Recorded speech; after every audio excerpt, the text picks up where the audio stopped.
Hey guys, thanks for tuning in again for another recipe video.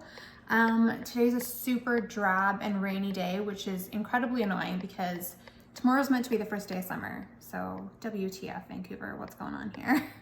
So anyways, I'm inside and I figured what better to do with my time than to bake. So I am making, it's kind of a recipe that I made up. They're basically pesto and Parmesan like bread knots. And so this actually is a recipe that I use to make cinnamon knots. They're like Norwegian style cinnamon knots. They're so good. And I thought to myself, this would be really good too as like a savory bun. So yesterday I went ahead and made some sun-dried tomato pesto and I thought this is perfect. Let's make knots. So I'm gonna walk you through how I made these. I've already got my dough ready to go. I mixed it, I let it rise, and this is what it looks like right now. It's massive. Like the paper towel is stuck to it and everything. This is so big, it got huge. And I'll run through how I made my dough and also figure out how I'm gonna get all this paper towel off my dough. Basically, really, really easy. All I did was in a saucepan, I melted half a cup of butter and I added 3 cups of whole milk. You can use 2%, you can use homo, doesn't matter. You could also use skim milk if you want to use skim milk, really doesn't matter. I don't boil it though, just warm it. So you want to do that on a super low heat. You just want to like warm it up and melt the butter. And then once that is melted, you pour it into the bowl of a stand mixer. Unfortunately, for most of the bread recipes, if you don't have a bread machine, a stand mixer is going to be like your best friend. Otherwise, you're going to be doing all the kneading by hand, which is probably just going to drive you crazy. So then to that, I added my sugar and my yeast. I let that sit and rise. Sorry, not rise. I let that sit and foam for about 10 minutes. Then I added my salt and some Italian seasoning. And then I gradually added in my flour, and using the dough hook, you just knead it, adding the flour a little bit at a time till all of your dough eventually comes together and you'll have like one really nice big ball. And it'll be like a tiny bit sticky, but it should still come away from the bowl, like the sides of the bowl pretty easily while it's kneading. And then you just cover that with some damp paper towel and let it rise for 45 minutes and it will look like this. Right, now once your dough is ready to go, you're just going to invert all of it onto a floured surface and it should come out relatively easy, just like that. Then I like to flour the top lightly, and with a rolling pin, you're just gonna roll that out into a long rectangle. Now, it's hard for me to give you an exact measurement. I just roll it into like a really long rectangle, and then I leave it about like 1/4 of an inch thick.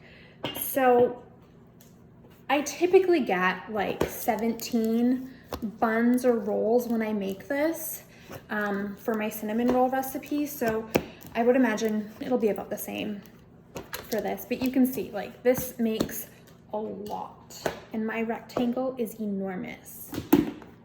And again, just flour lightly as you go, and it'll also prevent the dough from sticking to your countertop and your rolling pin. And don't worry if it seems like you're deflating your dough, because once we make the knots, we're actually going to let them rise one more time before we put them in the oven. And so when you let them rise the second time, they're gonna get big again, so don't worry. Whoopsies. So roll that out and I'll show you quickly how big my sheet of dough is, because it's huge, huge, huge. And you can see all the little specks from the Italian seasoning that I put in here. All right, there you go. That's how big it is. It's massive. absolutely massive. So now we are going to spread the pesto. So this is the pesto that I made yesterday. It's sun-dried tomato, and I'll link the recipe down below for you too. So if you wanted to try that yourself, you can. It's really, really easy to make. And to be honest with you, once you go, that's my oven beeping. Once you go homemade, you're not gonna wanna buy store-bought pesto ever again. It's so much better when you make it yourself. It tastes so much fresher. And you can get creative with it too. Like you can add things to it. Like you can play around with the different kinds of cheeses or the different nuts and the herbs. You could do like a mint. I did basil. You can do parsley. Yeah, you can play around with the nuts. Like I just did a traditional pine nut, but you can do walnuts, you can do almonds. And yeah, you can get creative with the cheese too. So in this one, I have pecorino and I think Parmesan. So just spreading that out evenly. I'm not going like, I'm going to the edges, but I'm leaving just a tiny bit of room.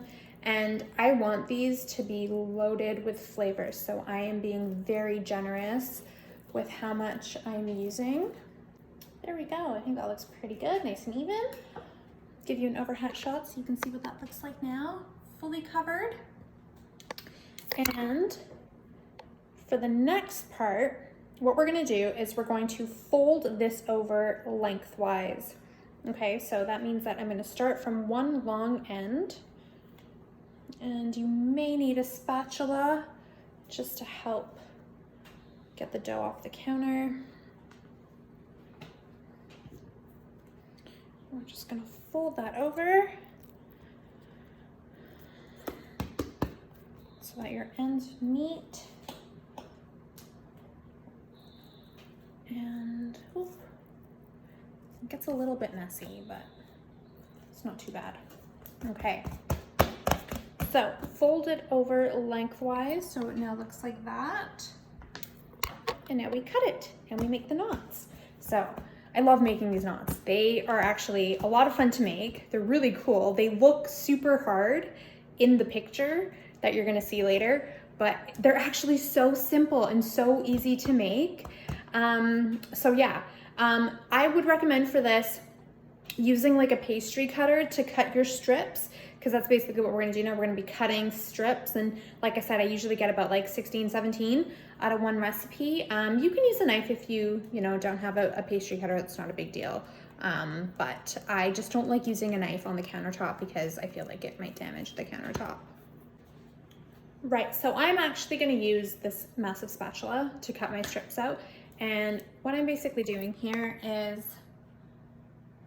the strips, you want them about 1 inch in thickness. That's probably a bit more than 1 inch, but just to give you an idea, you're just gonna cut them like this.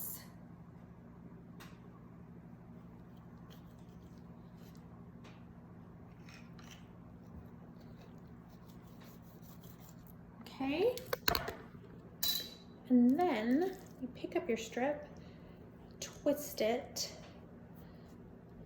just like that, and literally tie it into a knot. Like so. And then now that you've got your knot, the two ends, you just want to tuck them underneath and just sort of like lightly pinch them together. And then that's your knot. And then I'll place that on a baking sheet.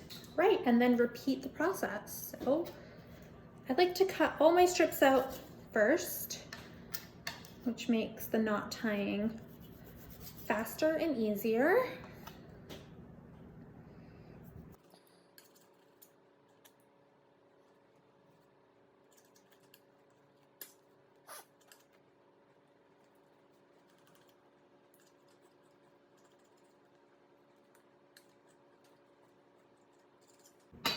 Right, there we go. So twist and tie it into a knot, just like that. Take your ends, place them together, pinch, and voila. Seriously though, these are so easy to make, and they're like showstopper worthy. Like, people are gonna be like, what, how'd you do this? I can't believe you made these yourself. And you can be like, yeah man, I did. And they were hella hard to make, so enjoy them, wink wink. See?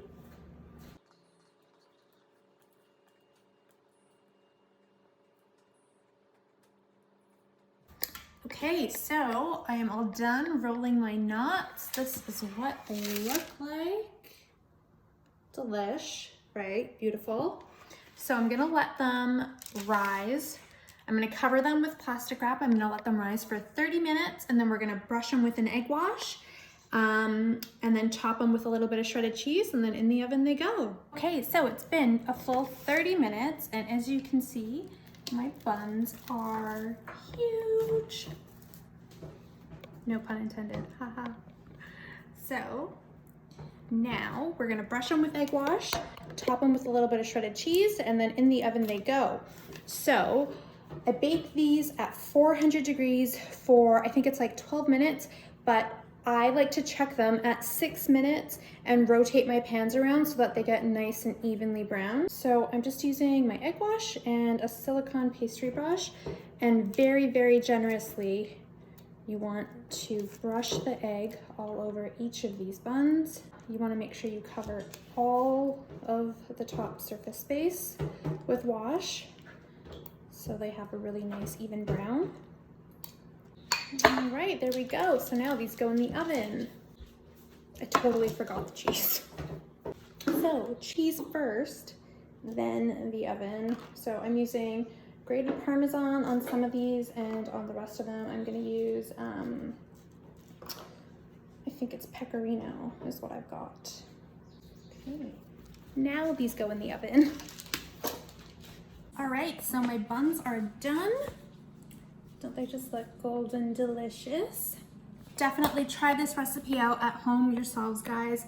Let me know what you think. It's so simple, it's so easy, and it'll impress anybody that you make these for. And while you're at it, go ahead and hit that like and follow button so that you can keep up to date with my new recipes.